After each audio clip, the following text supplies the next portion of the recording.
TV treasures can come in all shapes and sizes, and sometimes from places you might not suspect. What may have been a huge part of one person's childhood could fall into obscurity in future generations. But the good news is that in this day and age, such works are becoming easier to unearth and bring to light once more. Which is why for this summer, we have unearthed 3 of the biggest shows worthy of being brought back to light once more. Welcome to the Summer of TV Treasures!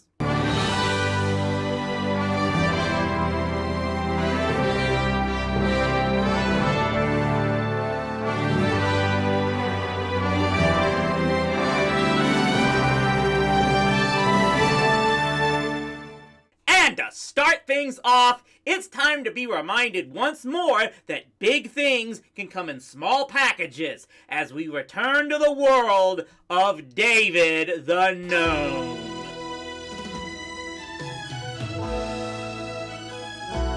Premiering in 1985, David the Gnome was based off a series of Dutch picture books written by Will Huygen and illustrated by Rijn Portwillet, that basically took those little humanoid creatures people placed on their lawns to ward off animals and magic, and shows how they live together and the adventures they have working with the woodlands and the rest of the universe. And yet now all I can do is figure how one Dr. Doofenshmirtz must get nightmares from looking at these things.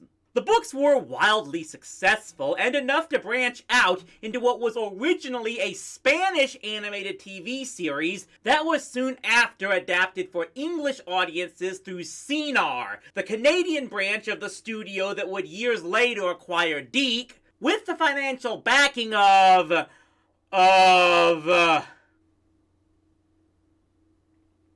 Yeah, this has to be one of the most bizarre revelations I've discovered in my time. That something known for being among the most wholesome and pure cartoons ever made was produced by this guy.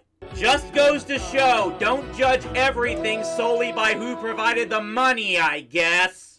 The series focuses on our title character, David, who lives in a tree knot hole with his wife Lisa, and every episode welcomes the viewers into their home to show what their lives are like. Welcome. Come in. Don't be shy. We're not very formal here. Oh, good evening. I'm David, son of the famous Tim of Uppsala. Welcome to our humble home. David is a medical doctor who works to help and heal many of the creatures of the forest with the aid of Lisa and his fox companion Swift.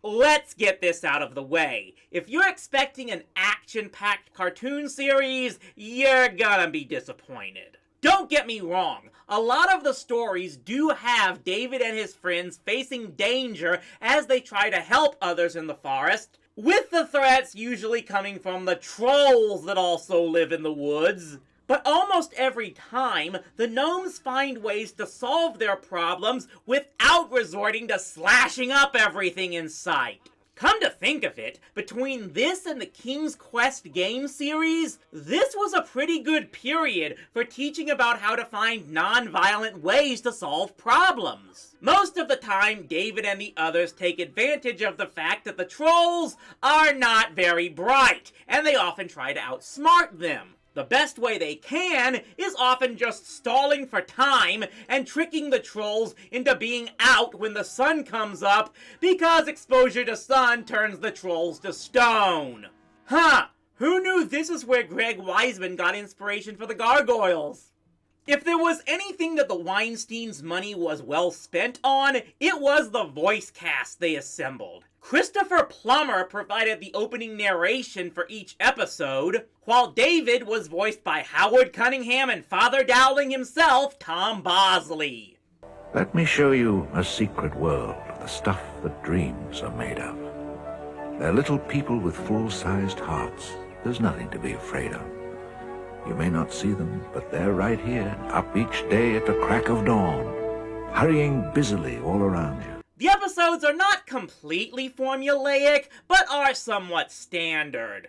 Most open with David and or Lisa welcoming in the viewer, and introducing them to a new aspect of the gnome life, which can include showing how they make their clothes or mentioning another race of gnomes. David always keeps me well supplied with firewood, and over it we keep a basket of fragrant pine branches to make the room smell nice.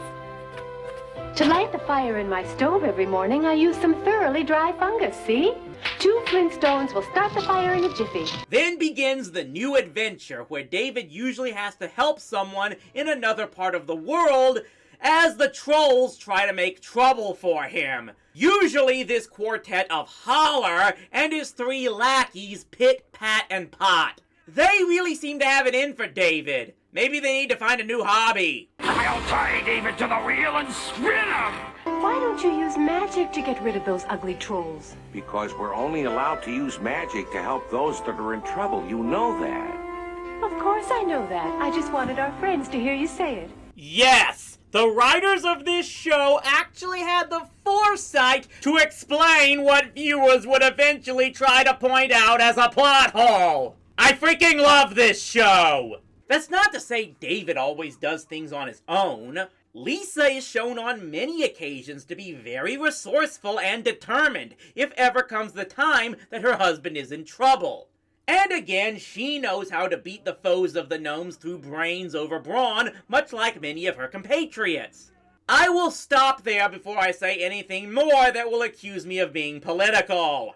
The underlying message is pretty clear. The gnomes have a symbiotic relationship with nature. They know how to live with the land and not just off of it. And it is in no subtle way suggested that one of the biggest threats to the gnomes and the land besides the trolls is mankind. Which really makes David's view of the humans much more amazing. He has no hate for mankind, as it's clear by him welcoming them to the show through his fourth wall magic. If anything, he wants to believe that the humans can learn from the gnomes and find a better way of life. Did I just violate my own stance on not getting political in less than a minute?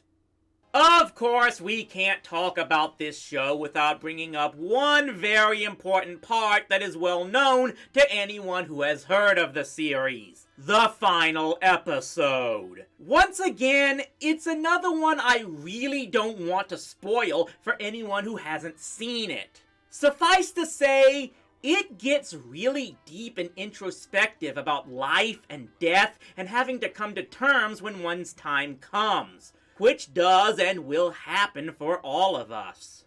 It really does come off as a fitting final chapter to the ultimate message of the gnomes. Take advantage and make the best of the time that you have. The world of David the Gnome may not be the first thing you think of when it comes to cartoons from the 80s, but it's definitely something you should check out if you ever get the chance. Even though it was an adaptation, it clearly was never made just for merchandising like so many more of its time.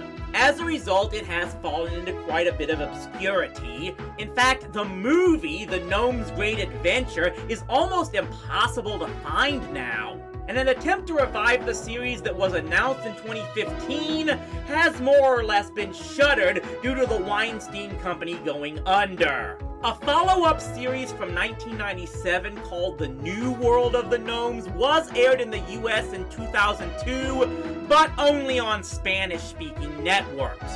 Still, there remains something simple and wholesome about the series, and it really does deserve to be shown for a new generation. Even if you have issues with Miramax and the Weinsteins for obvious reasons, remember that they only handled the American translation, and the original series was made with a lot of love, not only by the foreign creators, but for those who wrote the original books. And that love shines through with beautiful animation, charming characters, and a theme that living for other people and the world itself is the way toward peace and coexistence. In every wish and dream and happy home, you will find the kingdom of the gnomes.